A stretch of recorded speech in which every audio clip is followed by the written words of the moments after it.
पीले दांत वाली बहू। रंजना कभी ब्रश नहीं करती थी। उसे कितनी बार उसके माँ बाप ने डांटा, लेकिन उसका कोई असर उस पर होता ही नहीं था, जिस कारण से उसके दांत पीले पीले हो जाते हैं। शादी के बाद अरे बहू, वैसे तो तुझ में कोई कमी नहीं है, पर तेरे दांत इतने पीले कैसे हैं बेटा? कैसे मतलब? कोई सर्जरी थोड़ी ना कराइए। वो तो क्या नाम, मैं ब्रश नहीं करती थी तो पीले हो गए। अब क्या करूं? आप कहें तो लाल करवा लूं या फिर काले?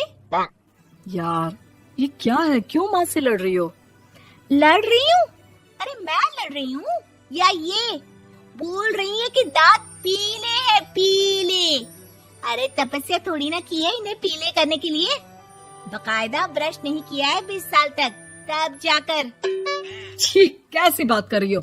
ये उस वक्त तो पीले नहीं थे जब हम लोग तुम्हें देखने आए थे। अरे तब साफ करवा लिया होगा डेंटिस्ट के पास जाकर। अब देखो कैसे पीले पीले लग रहे हैं। रंजना सास की तरफ गुस्से से देखती है। फिर शुरू हो गई पीले पीले पीले। अरे पीले तो तब भी थे जब मेरे हाथ का रसगुल्ला उड़ा उड़ा कर खा रही थी और बोल रही थी, लड़की नहीं गुणों का खजाना दे रहे भाई साहब आप।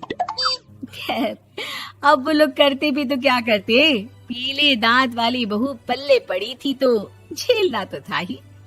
एक दिन कीर्तन में रंजना गाना गा रही थी।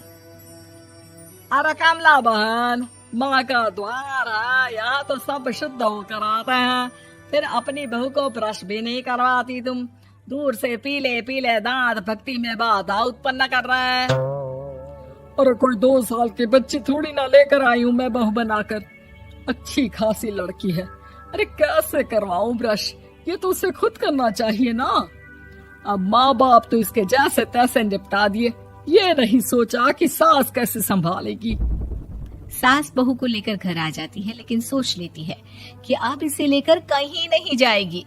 अगले रोज बहू कहती है, अरे क्या हो गया, मंदिर नहीं जाना क्या? कीर्तन का वक्त हो रहा है। मेरी मधुर वाणी से कान्हा जी जागते हैं और सोते हैं। आप तो जानती है ना उनकी भक्ति में कितना मन लगता है मेरा। वो क्या है ना, तबीयत ठीक नहीं लग रही है मेरी, आराम करूंगी मैं। तबीयत ठीक नहीं लग रही? अभी तो मिथुन के गाने पर नाच रही थी आप, और अब बोल रही है कि तबीयत ठीक नहीं लग रही। अरे भक्ति में मन लगा लो सासू माँ, ऊपर जाना है, क्या मुंह दिखाओगी आप? हाँ? सास को बहू की बात पर गुस्सा आ जाता है। मैं क्या मुंह दिखाऊंगी, इसकी चिंता तो ना कर, समझी? अपने मुंह की चिंता कर, जो ये पीले पीले दांत लेकर हर जगह पहुंच जाती है। पता है लोग कितना मजाक बनाते हैं। ना जी ना, मैं नहीं जाना कहीं तेरे साथ। तो ये बात है, कोई ना, मत जाओ, मैं अपने कमरे में ही बैठकर भक्ति कर लूंगी। ऊपर वाला दांत थोड़ी ना देखता है, मन देखता है, भावना देखता है।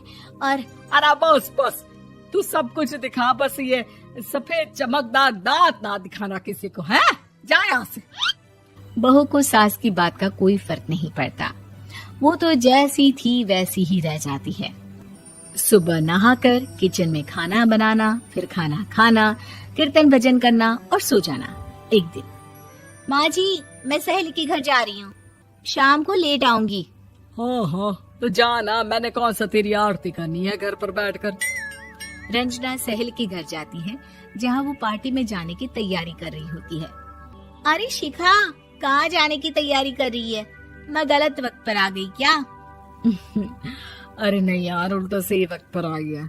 मैंने ये साड़ी और ज्वेलरी निकाली है यार, शाम को इनके ऑफिस की एक पार्टी में जाना है। बताना कैसा लग रहा है ये सब? नहीं यार, इस ड्रेस के साथ तो वो वाली ज्वेलरी अच्छी लगेगी।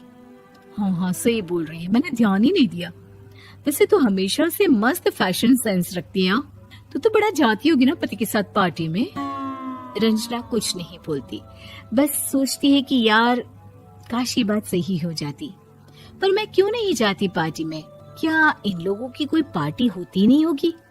रंजना घर आती है और रात में पति से सवाल करती है, एक बात बताइए, आप मुझे किसी पार्टी में क्यों नहीं ले जाते? क्या आपकी यहाँ ऑफिस में पार्टी नहीं होती? पति बेचारा क्या कहता कि दांत पीले हैं तुम्हारे इसलिए। अरे कोई पार्टी होती नहीं हम लोगों के ऑफिस में, तो कहाँ से लेकर जाऊं?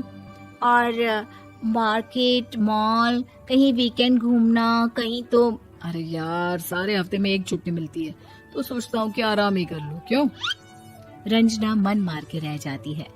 पहले कभी सास के साथ मंदिर जाया करती थी, लेकिन वो भी सास ने ले जाना बंद कर दिया। घर बैठी बैठी रंजना बोर हो जाती है। तभी उसे आइडिया आता है और वो मायके जाने का सोचती है। सासू माँ, 2 दिनों के लिए मम्मी के घर जा रही हूँ। अच्छा अच्छा, ठीक है, आराम से जा। और हाँ, माँ से कुछ अच्छी आदत सीख कर आना कि कैसे शरीर के हर भाग की तरह दांतों की सफाई भी जरूरी होती है, समझी? शुरू हो गई ना आप। वो लोग आपकी तरह नहीं है कि छोटी छोटी बात का बतंगड़ बना दे। उन लोगों के लिए मैं मायने रखती हूँ, ना कि मेरे पीले पीले दांत। रंजना माँ को बिना बताए उन लोगों को सरप्राइज देती है, लेकिन जैसे ही वो दरवाजे पर पहुंचती है, अंदर देखती है कि घर वाले कहीं जा रहे होते हैं। अब माँ, काश रंजना दीदी के दांतों वाली प्रॉब्लम नहीं होती, तो वो भी हम लोगों के साथ चलती ना बुआ जी की बेटी की शादी में। हाँ बेटा, लेकिन अब उसे कौन समझाए कि उसको उसके पीले दांत नहीं दिखते, लेकिन उसके आसपास के लोगों को कितना एम्बैरेसिंग फील कराते हैं। मुझे तो कितनी बार उसके स्कूल की टीचर ने शिकायत की कि उसके साथ कोई लड़की बैठना भी नहीं चाहती, और ना ही कॉलेज में कोई उससे बात करना चाहता था। लेकिन पता नहीं क्यों उसे ये बात समझ में ही नहीं आती। कोई कमी नहीं है उस लड़की में, बस यही कि दांत पीले हैं। वो तो भला हो जीजा जी और उनकी माँ का, जो दीदी को जैसी है वैसे ही रखा हुआ है। रंजना को अपने घर वालों की बात सुनकर बहुत दुख होता है। वो सोचती है कि वो क्या करे, लेकिन फिर वो सीधा डेंटिस्ट के पास जाती है, अपने दांत चमकाती है और कसम खाती है कि वो रोज ब्रश करेगी। अरे क्या हो गया? तुम तो 2 दिनों के लिए गई थी ना, पर कोई ना, अच्छा है, चलो आ गई तो। रंजना सास के सामने आकर खड़ी हो जाती है और पूरी स्माइल करती है, उसके चमकदार दांतों को दिखाती हुई। हैं? चले मंदिर।